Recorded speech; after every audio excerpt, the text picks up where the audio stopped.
Hey, hey, welcome to Knowledge and Nonsense. It's Thursday night, and we're just going to talk about some hot topics tonight. Things that happen inside and outside of SPD.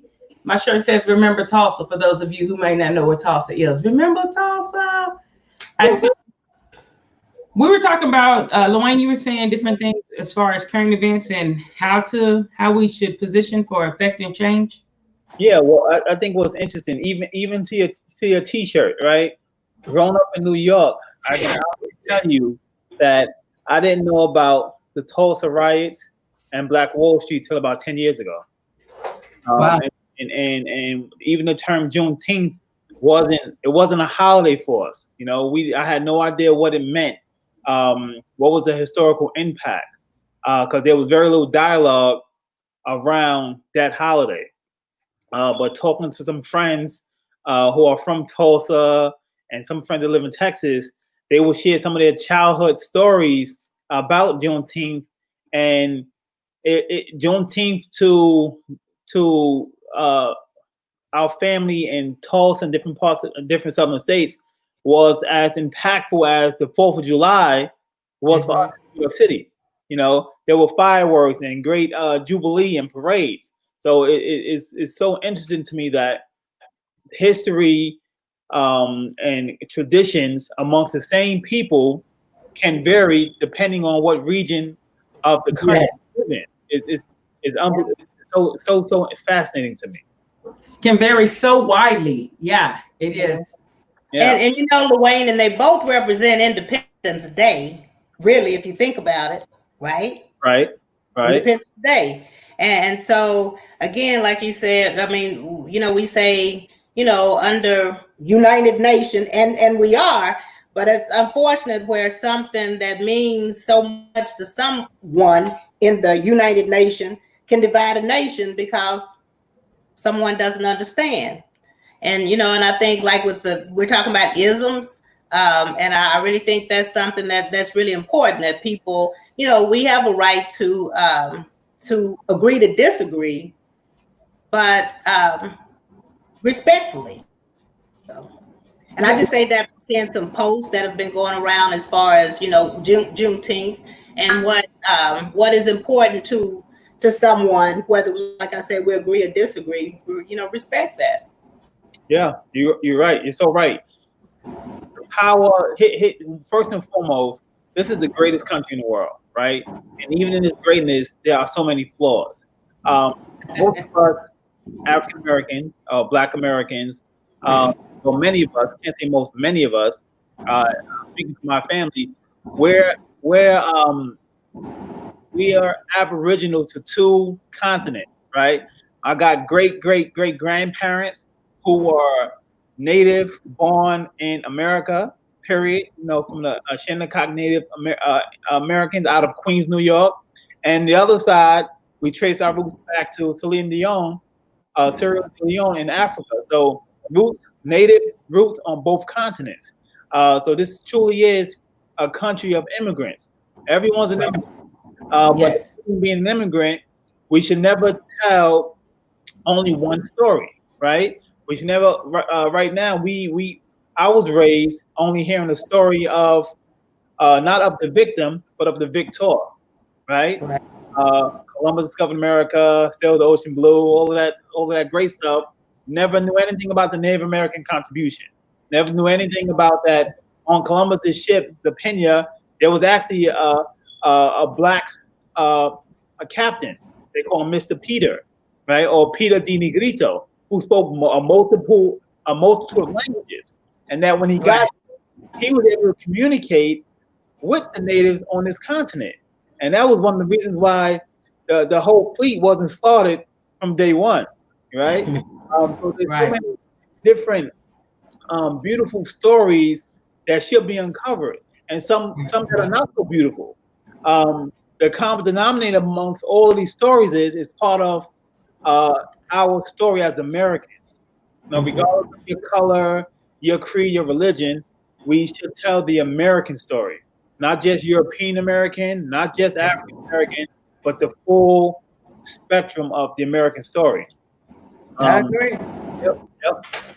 So I live in North Carolina, right? And now I'm gonna get off this. I'm gonna pass the mic back to Sharon because I feel like I'm talking too much. And if you ever get a chance to come to North Carolina, there's a place called Wilmington, North Carolina. And in 1898 in Wilmington, North Carolina, it was a very significant period.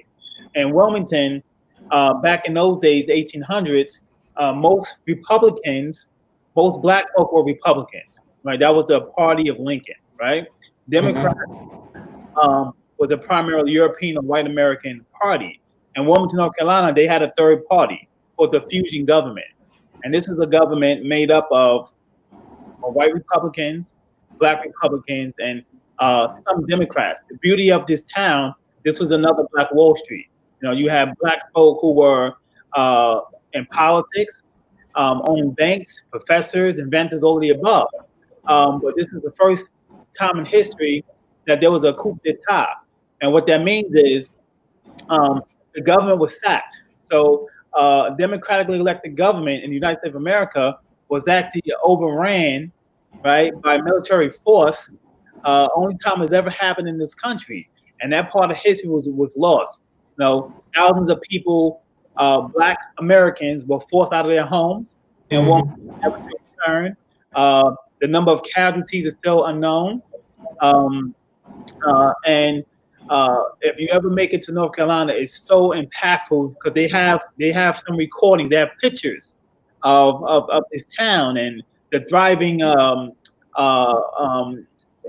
factories and the folks, some of the pictures of some of the mayors of the town and the judges. So there's so many bits and pieces of history that if we can gather all of these little jewels, we can truly have, you know, that American dream, the land of the free, where everyone's welcome. But I think because of telling partial stories and creating some myths and passing off myths as truths, we get the confusion we have now because we live in next to neighbors that you never know. Right. So. Right. Boy, in my case, next door neighbors, when I first moved, here, they were about ready to call the police on me because they wanted to know why I was in this yard. Guess who's coming to the neighborhood? I'm always gracious though. Well, not always. You know, sometimes I do get in my emotions and in my feelings too. Especially just one of the things that used to bother me a lot is when people would speak with me and they were so serious and so sincere. Oh my gosh, you're so well spoken. And in my head, I would always be like, as opposed to what? As opposed to what? Like, what makes me well spoken? And so they used to bother me a lot because often they would follow up with another statement like, you know, you're not like the rest of them. And I would be like, but, you know, again, them is my mother, my brother, my sisters, my aunts, and my uncles. And I used to get so irate about that because I used to just be like, you wrong for just saying that. And I would be so, like, I would take it personal, and therefore I would make it personal. And I don't get irate like that anymore because I realize the same miseducation that the book, The Miseducation, you know what I'm saying, of the Negro, the same miseducation that I experienced in public schools, I know that other races experience the same thing. Whether we're glad about it or not glad about it, I know that, you know, there were some Caucasians who were given that same miseducation. And so even now they're upset if they hear somebody say something negative about Columbus, but the story of Columbus is a lie. Historically, it's proven as a lie. Right. You know, he was not a nice individual. He wasn't, period. And so I know that during this time with everything going on in America, a lot of people are having what we used to call back in my neighborhood, come to Jesus meetings. It may not be Jesus, but they're having a time where their outer reality is colliding with this inner narrative that they've been believing their whole life. Even though the facts clearly say one thing, at the end of that fact, they're going to be like,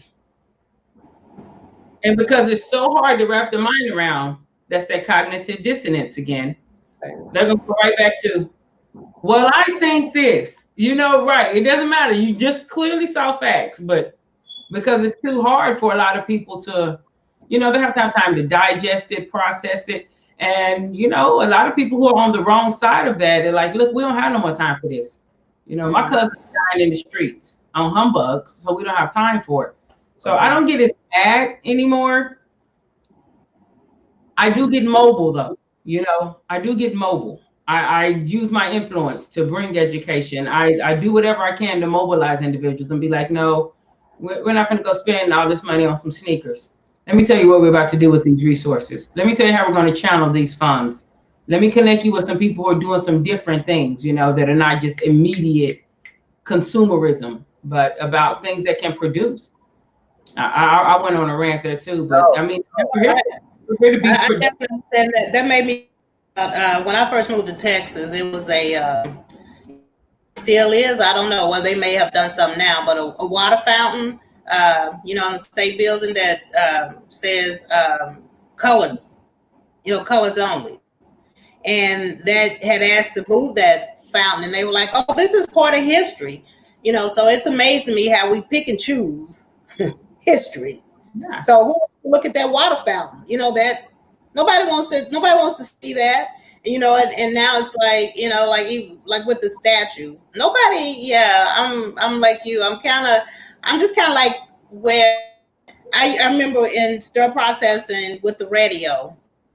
I used to say, because some people wanted to listen to country and western, some people wanted to listen to rock, some people wanted to listen hip hop, soul, whatever.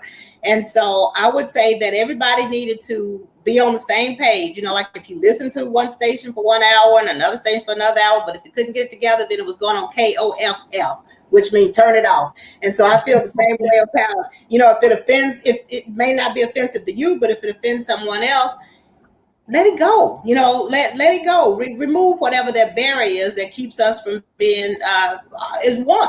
You know, I just don't understand why it's so much bickering going on. I don't know if it's, you know, why we're fighting each other for something that happened 100 years ago. If someone is offended today by something that is hurtful, why are we holding on to it, and why are we making such a fight about it? You know, it's just hurtful. So what do you guys think? Why do we do that? I mean, it's a lot going on, and we're going to come back out. We're going to definitely talk about, please be registered to vote. Don't wait till November 3rd and that'll be the only day you vote, because that's an electoral college day.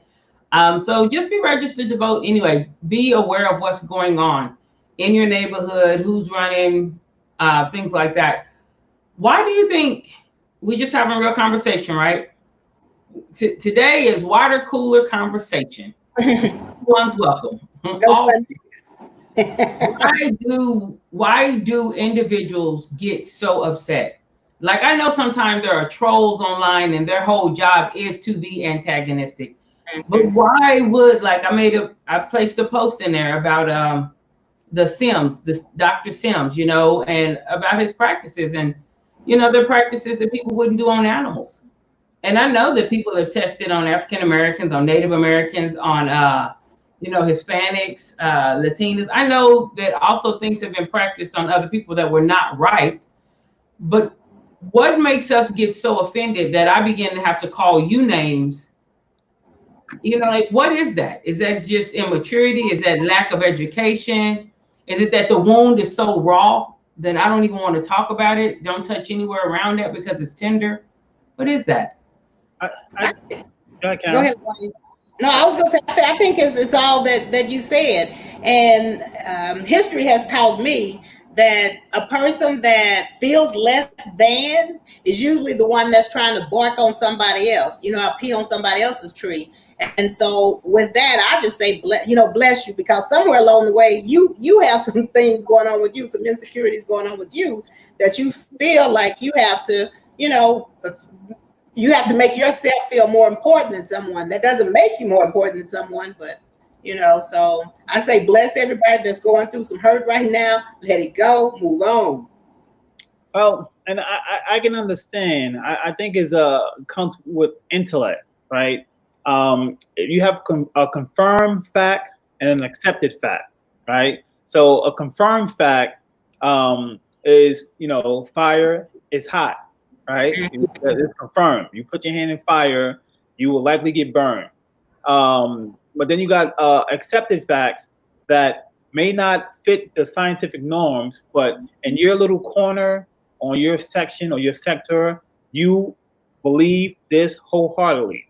And I think we have to come to the point that belief and facts are two very different things. You can believe whatever you want until it's confirmed. It's not actual. We spoke about earlier about knowing the whole story.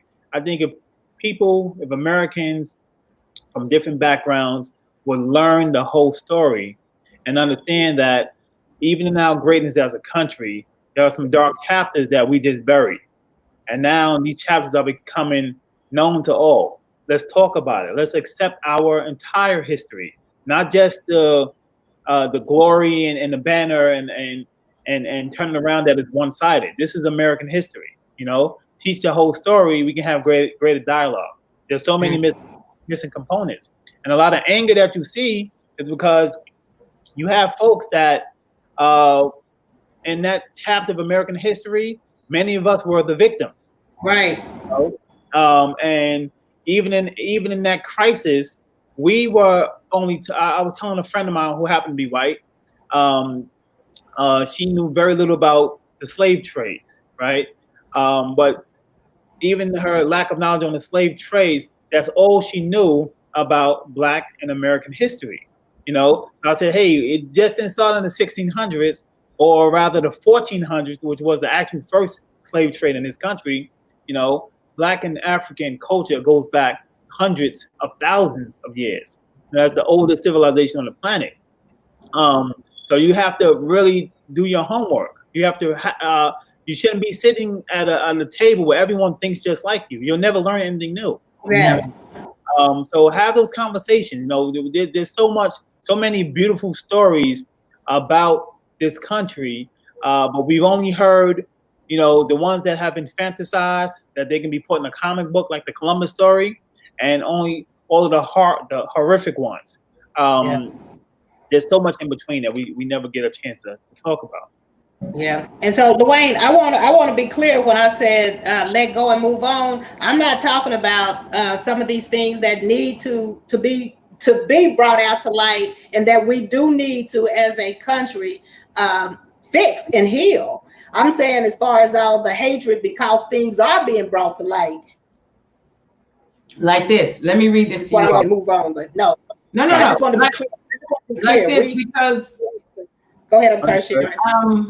I am I hail from Tulsa, Oklahoma, and I graduated from a Christian university in Tulsa, Oklahoma. And I had a lot of individuals that I assumed and I really thought were my friends that may have been different, or just even sometimes just people I went to church with. Maybe they weren't close friends, but I ascribed something to them that maybe I'm seeing now it wasn't. So one of the gentlemen I used to go to church with, people just make these posts and they're arguing about whether Juneteenth should be a holiday. And a lot of times I'm like, well, don't be stuck in the past, all that's in the past. But this week, I believe it was the gentleman who drives in NASCAR. And when they took down the thing, somebody hung a noose. Yeah. All of the other drivers rallied around him and showed like great support. Mm-hmm. But how about an owner in North Carolina, somebody who owned a racetrack in North Carolina? He advertised some bubble rope for sale. Bubble rope. He meant it too. And he put it out for sale on Facebook for $9.99. Talking about they come with a lifetime warranty and they work great. And so it's not just in the past. It's like, right. Like that's an owner. That's a racetrack owner. Yeah. And some type of privilege, whether we want to acknowledge it or not, there's some type of something that he knows he can do that in. And there will be nothing. Like he won't be held accountable for that. He may get a slap on his wrist or something of that nature. But I do have this question. I know the conversations my mother had with me, and I know conversations people probably had with their children 30, 40, 50 years ago. Do you think the conversation being had with minority children are similar? Like I know then it's like, just do what they say, listen, make it home. Make it home. You know what I'm saying? So now we have this generation that's kind of like, hey, listen, Well, filming you filming me. We filming each other. Like we both get somebody this in trouble.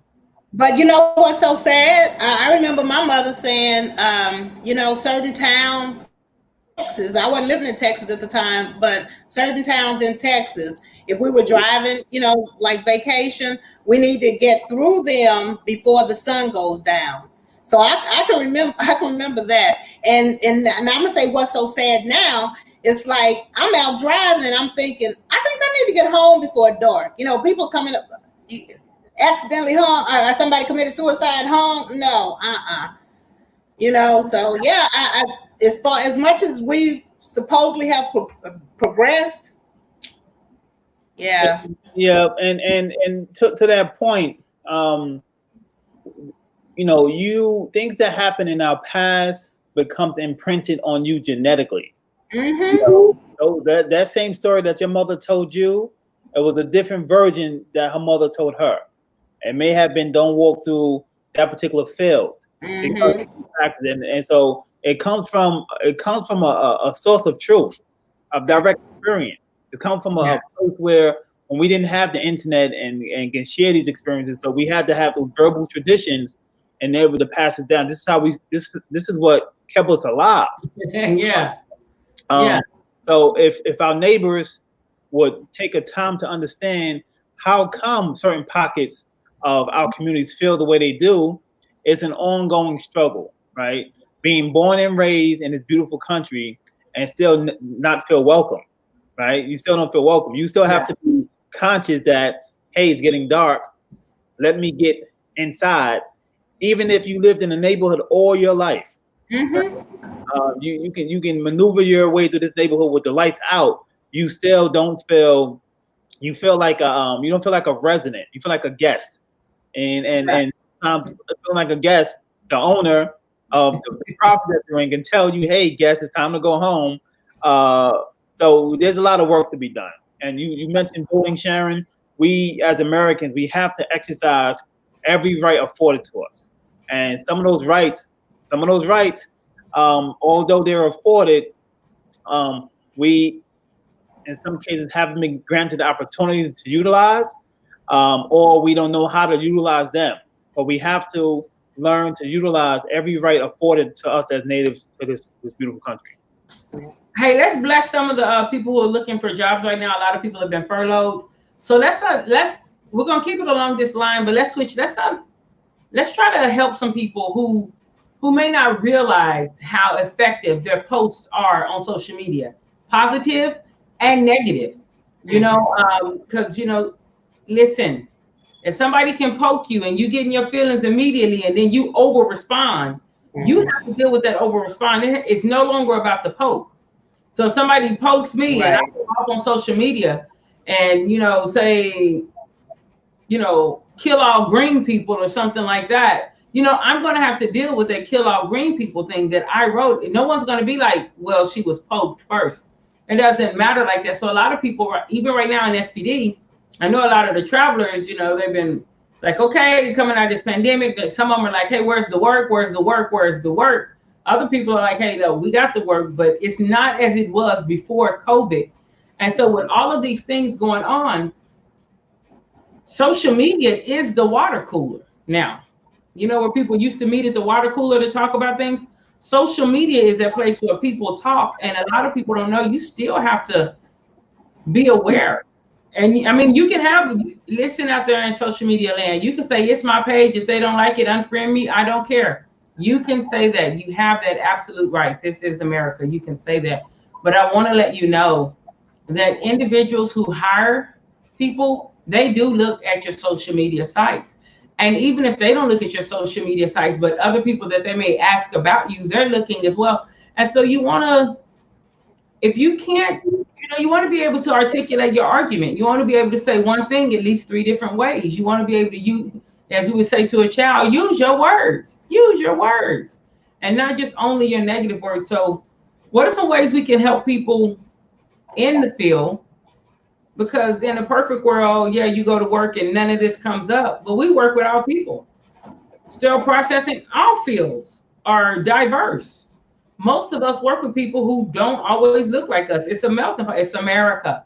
So how do people navigate the shared space where we have income and revenue that allows us to provide for our family? How do we help people navigate those spaces when you do have people, I mean, regardless of race, you have people who say silly stuff and people who group people together. How do we help people navigate that?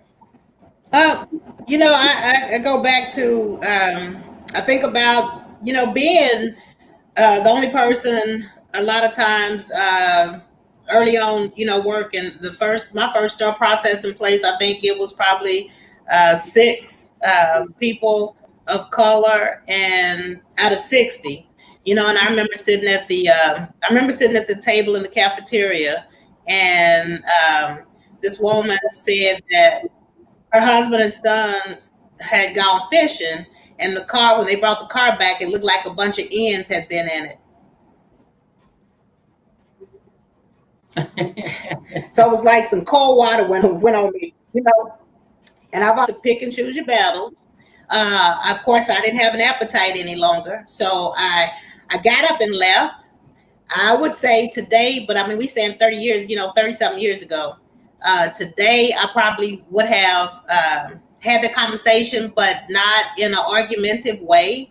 But I did have that conversation with her later, because she was she sent somebody else to come to apologize to me, and I said it doesn't mean anything to me unless she apologizes. She's the one that that said it. But I think that, and my grandmother used to say, if somebody calls you something out of your name, don't even ignore, because is that who you are? And I say, with people that get so upset about a situation where you're saying it's whatever, what is it, your today is a reflection of your tomorrow. And so I would just say that every argument, every battle is not a battle that needs to be fought. And so just think about anything before you react. Walk away from something, count. And you may think about, by the time you get to 1 million, count to 1 million, it's not even really that important. And if it is, then just go talk to that particular person. Go talk to your manager, and maybe the two of you can air out your differences and be through with it. Yeah.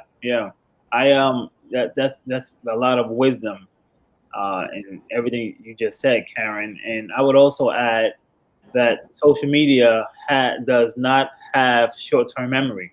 Mm-hmm. What you put out there, it's gonna last forever. Yeah. Message. And people should be held accountable for their actions and their words and their deeds. This is what's causing this revolution. We see bad actors in many parts of the nation doing things that they thought were in secrecy, but lo and behold, they have body cameras on, neighbors watching, and now folks are being held accountable. So I think accountability is a part of humanity, right? You do something great and favorable that's going to benefit, the cultures. You should be held accountable. It should be made public. You should be awarded and rewarded. However, in the opposite, if you do something like Dr. Sims, right? Even if it was a popular stance in your time, we have the ability to change concepts, theories, and to correct history. You can't rewrite it, but you can correct it. And we owe it to ourselves.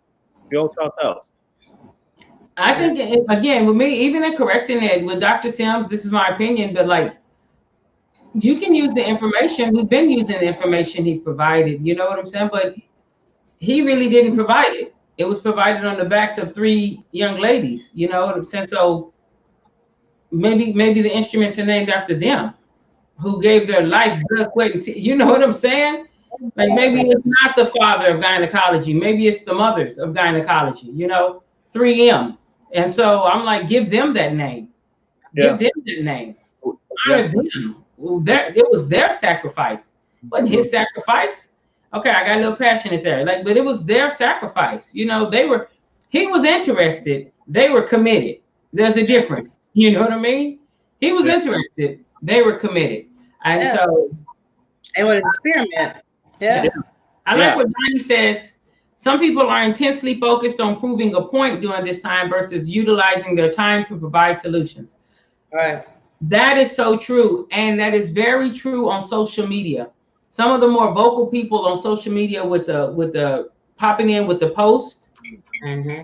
And if you keep going a little bit further in, some of them really don't have any like power or influence even in their own life. So the ability to be able to prove a point now, they feel almost validated, like I was right. And they think they're getting a W, but you're really getting a loss. Mm-hmm. You're taking an L, but you still think it's a win. And so that's very true that some people are so, and you see that in politics. I know we really don't speak a lot of politics here on Knowledge or Nonsense. But we should. Politics where who's right becomes to have more value than the actual argument or position or content first introduced. Yeah, and a easy example of your statement, Sharon, is Colin Kaepernick, right? It's mind-boggling. It's absolutely mind-boggling that this young man, this athlete, this brother, this national hero for many, right? You know, he's one of my new heroes. Mm-hmm. He was kneeling, not in any protest of the flag, but let's just keep it real. There are elements in the creation of that flag that should be protested, or one can argue can be protested. That wasn't even his stance. His stance was, as we know it in my household and your household, he was taking a stance on clear abuse of power, period. Yeah. But he didn't have the loudest voice. So the loudest voices during that period switched the whole intention around and galvanized hate amongst our communities.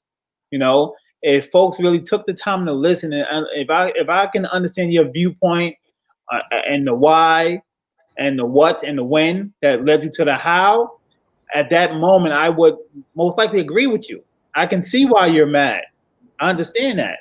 That don't make you right, but I understand. But here's the thing. This is one of those moments again where I say, like, you can be given clear information. Like, you can be provided, like, you didn't know it first, but then you're provided with information. And you're provided with it, you see it, it is what it is. Oh my gosh, that's true. And then cognitive dissonance. You have a moment right there. You have a moment. It's just a split moment. Where you go with the truth, even if it's not your narrative that you want. Are you gonna say, man, I don't care, and you're gonna hold on to this wrong narrative? And from that point, you're not even undergrad, like you're kind of out there. But with Colin Kaepernick, he didn't start out kneeling. He started out sitting on the bench doing the anthem. When they would say that anthem, he would just sit there. And a military vet came to Colin Kaepernick and said, hey, he thought that was disrespectful. And he said, what we do is we kneel. Like, we literally kneel down when one of our soldiers are falling or whatever, they take a knee in the military. And so this was a Caucasian veteran who told, and so Colin, out of respect for him, instead of sitting during the anthem, he took a knee because he wanted to bring attention to the disparities and the Black and brown people getting, killed. And when that came out, you know what people said? I don't care. He's disrespecting the flag. Who introduced the flag in any of this? It was, you know what I'm saying? Like, and that was that moment. It's like, even though you clearly know it wasn't even his idea to kneel, it was his idea to bring attention and awareness. Kneel out of still being a peacemaker. I can make my point and still not disrespect the veterans. So and somebody spun that narrative and he hates the military. And I was like, come on, man. Calling him out of his name. That's why a lot of the stuff that's going on right now, everything rises and falls on leadership. I don't care what anybody says. It rises and falls on leadership. A lot of the things that we are seeing right now, the lawlessness, the apathy, the just total disrespect of social norms and things that had been just craziness, that rises and falls on leadership. Leadership is some of those same principles. And so now you can't be mad that those principles are being used within the street. Leadership gave it license. Okay, I'm a hush. No, you say leadership, like even at home. You see the video. It was a video of these a little black boy, a little white boy, and they run each other and they just hug each other and embrace each other. You know, they're pure. So leadership in the home, somewhere somebody's telling someone, you know, this person is not good, that person's not good, or whatever. That's leadership. Then you go to a job, and someone says, Sharon, I heard you say, like, when you were in the third grade with the sandwich, you know, that's leadership. That's a teacher. Yes. Then you just keep on, and it's really important when we are in leadership positions, and all these things that I said are leadership positions, that we're very careful about the words that we choose. It should just be a blank slate. Right and wrong is what we should teach. Right and wrong, period. You're right. It still amazes me that in 2020, right, we're still fighting battles that our 5-time grandparents, now great grandparents, were fighting. We're in 2020. So it definitely starts in the home. You know, we have to teach our children the truth. You know, my mother or grandmother used to tell me, don't swallow that watermelon seed because it's gonna throw a vomit in your stomach. And I'm like, wait, did grandma lie? No, she was giving me to say, you know, one, don't talk with your mouth open, right? Don't swallow the seed because you might choke. But we have to make those connections again. I think many of us are losing our way. You know, we're resorting to the most lowest standard of what we know, violence and the yelling and shouting. You know, we're the most intelligent mammal on the planet. Use your intellect, right? Use your power. All of this has to yield some type of power. And we spoke about some of that power. Some of that power is right to vote. You know, right to vote. Right to vote. So, an interesting statement this week. The founder of BET, right, Mr. Robert Johnson, he said if the Black Lives Matter movement were to galvanize power, they should start their own political party. Think about that. Think about stepping out the norm of just there's a bunch of political parties out there, but there's two primary ones, right? Republican and Democrat. Think about a viable third option, right? How impactful would that be? So we have to make sure, as these different communities and different causes take root, that the goal is always power. How are you going to yield power for your cause? Okay. This is a question many people don't ask. A lot of attention right now on Black Lives Matter. And there are other organizations that may not be Black Lives Matter. Black Lives Matter really kind of has the forefront though. Right now they have a lot of visibility, a lot of momentum, and for good reason. You know, people putting knees on people's necks in broad daylight. It's just like with hands in pockets.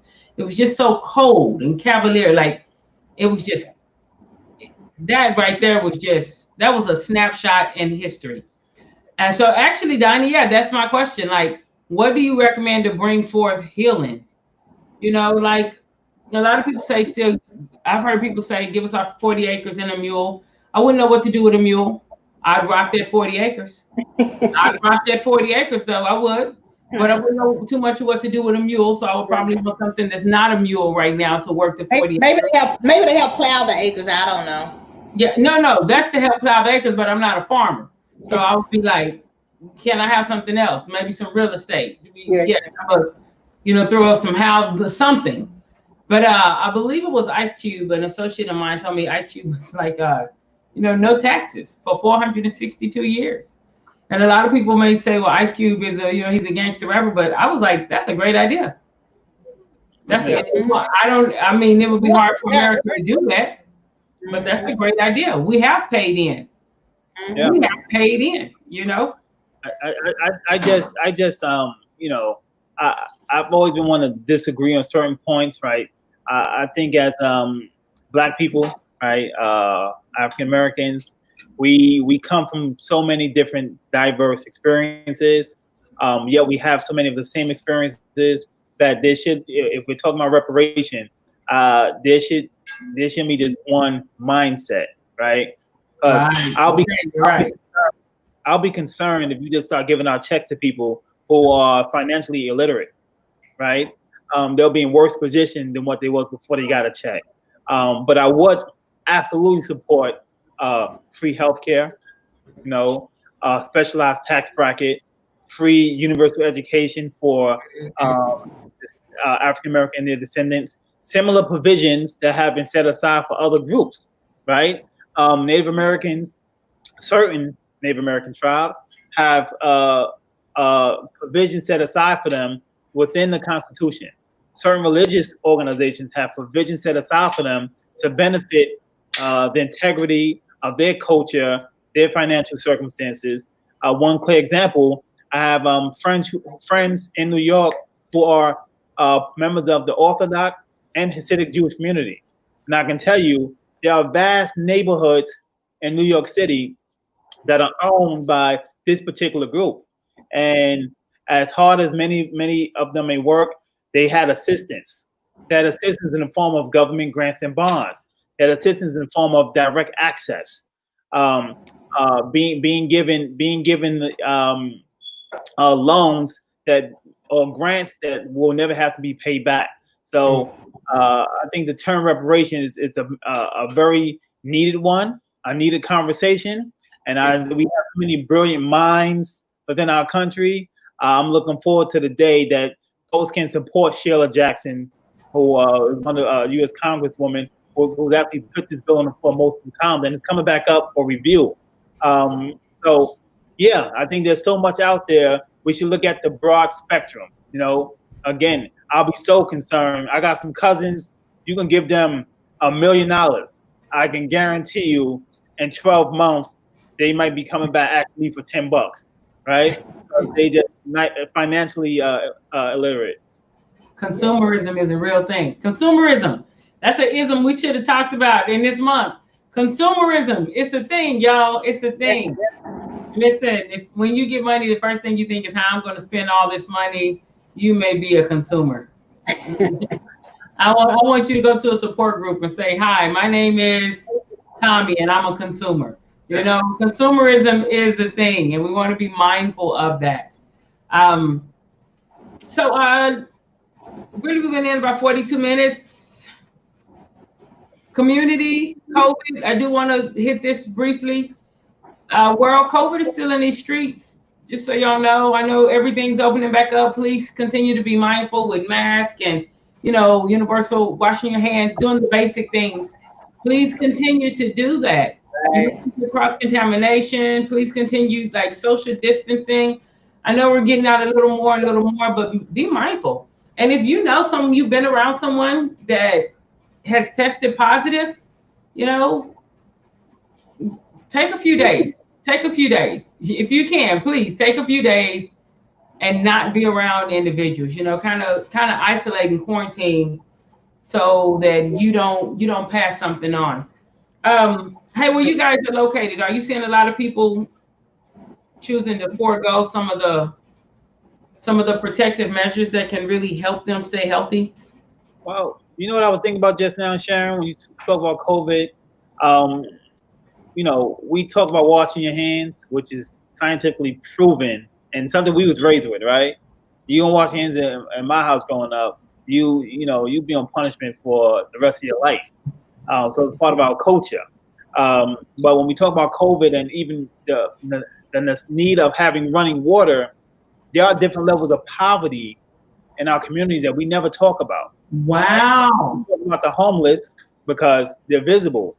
But you have, and when I moved to North Carolina, I've never seen a trailer park till I got to North Carolina. I've never seen it. That's not something I've experienced. In New York, I've seen housing projects, right? But there were still different degrees of poverty, where here, my children go to school with kids that don't have running water. Think about that. Consider that. You're telling a family as a preventative measure to protect yourselves against spreading this virus, wash your hands. Well, if you don't have running water or adequate utilities, you can't wash your hands. But this is another sector that They may not be homeless, right? You know how you have folks that are employed and unemployed, right? What's the term for folks that are not quite homeless but are in such a distressed position they don't have some of the basic utilities to that would allow them to follow the rules. So I would be interested to know how are our cities, how are our neighbors collectively supporting those communities because they're out there.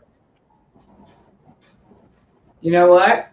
I don't have a way that I'm supporting because I never really thought about that. And I've seen trailers. I'm from Oklahoma. I've seen trailers. I know trailers. You don't want to be in one during a tornado. I know like mobile homes, trailer parks, things. I know that. But it never occurred to me. And that's one of the things when things are removed from you, sometimes you have to be reminded, like, listen, this is what's going on. And so you have to be empathetic.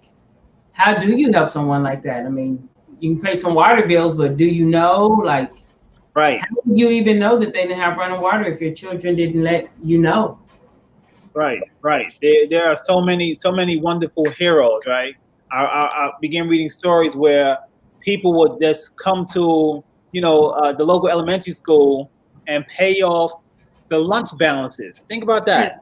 People who are within certain income streams may have to pay for lunch, but you may not actually make enough to pay for lunch.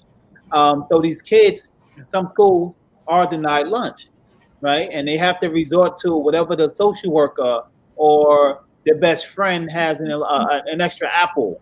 So those are the stories that I think should be resonating in the country right now. Who are those secret Santas? To pull up the school and say, let me pay this whatever amount to feed some of these children or some of these folks who are caught in between. I'm not poor enough to get the public assistance, but I don't make enough to pay a water bill. Yeah. I'm not homeless, but when the sun go down, our lights are like, that's all the light we have till tomorrow. That's right. Yeah. That's right. Yep. But I'm gonna try to figure out a way to do, I'm just gonna ask questions. Really, sometimes just well-placed questions let you know better where you can help. So thanks for bringing that to my attention, because I definitely want to, that's something I would want to do whatever I could, whether that's go and buy a bunch of sanitizer, like whatever I can do. And there's some soap that's like, is that waterless soap? I'm trying to think. We had mission trips when we went to Panama, did things like that. There's stuff we can do, but this also goes back to the power of your vote, right?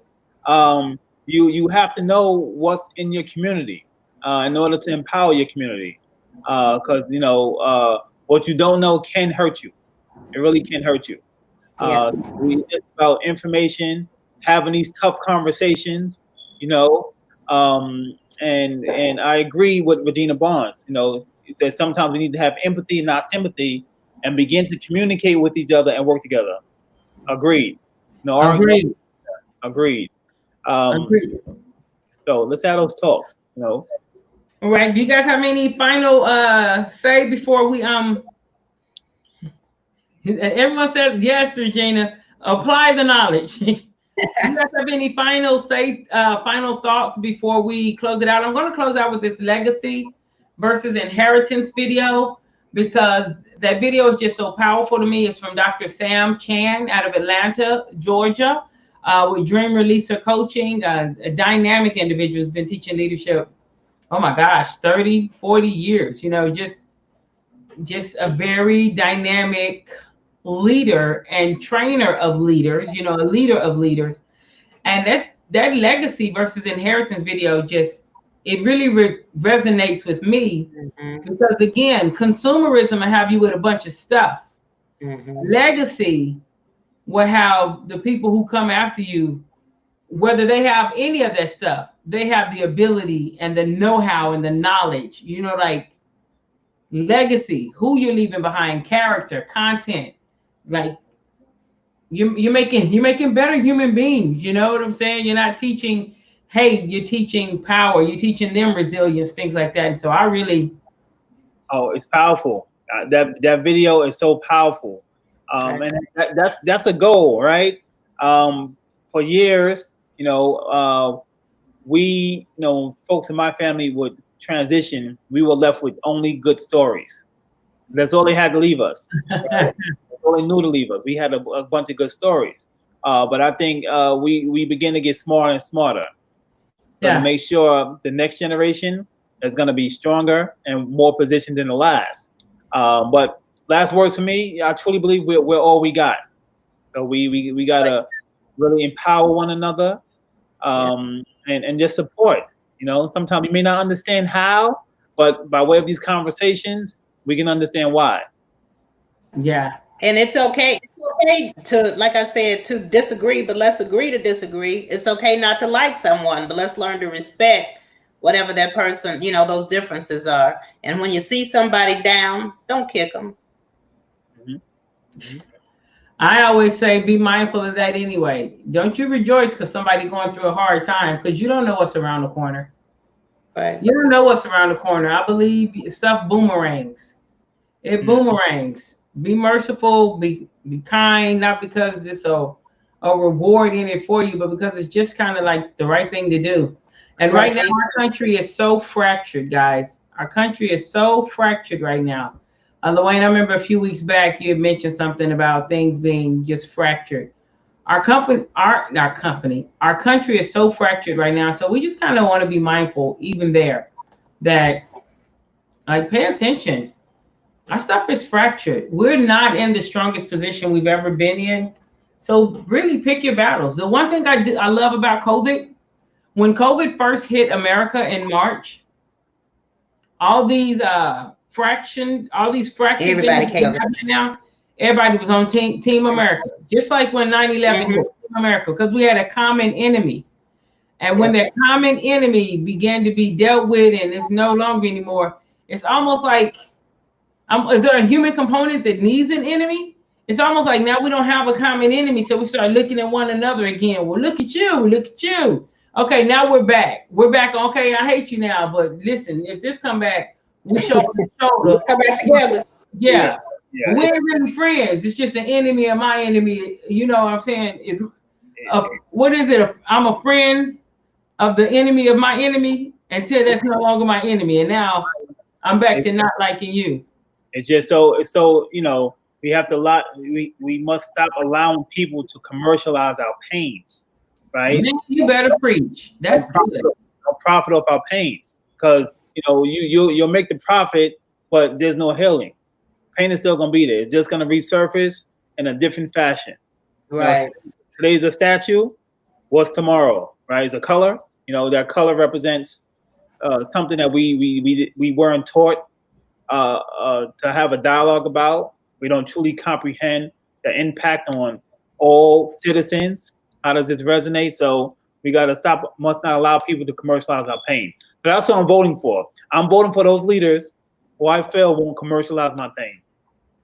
That's good. I like that. That's very good. People do commercialize the pain, and a lot of, not all young people, but sometimes it seems as if a lot of people have lost the art of conversation like this right here, and everything has to be like, and so we need to be able to have those sit down conversations that even if they're uncomfortable, we can still have them.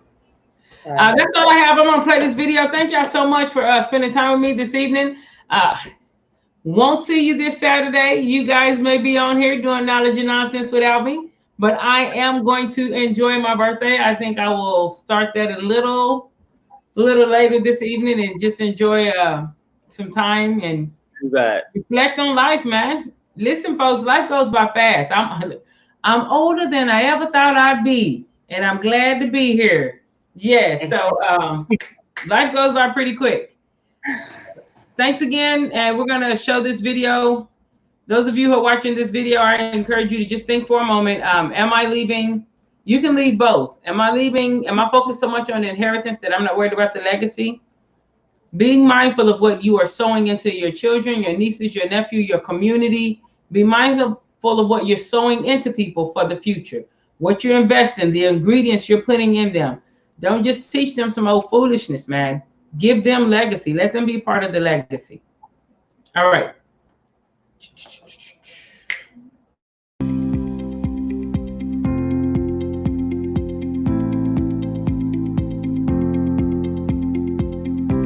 Today I want to talk to you about inheritance versus legacy. Inheritance versus legacy. Those are two separate things. Inheritance is what you leave behind. Legacy is who you leave behind. Inheritance is your life insurance policy. Inheritance is your house. Inheritance is your car. Inheritance is your money. When I die, my wife dies, my children, my grandchildren will have an inheritance. And I think that's a wonderful thing that every responsible person tries to leave an inheritance for their family. But that's different from leaving a legacy. A legacy is who you're going to leave behind. Who will say, he believed in me? Who will say, he gave me an opportunity? Who will say, when I was down, he picked me up? Who will say, he loaned me his credibility? Who will say, he invested in my life? Who will say that I'm here because of him?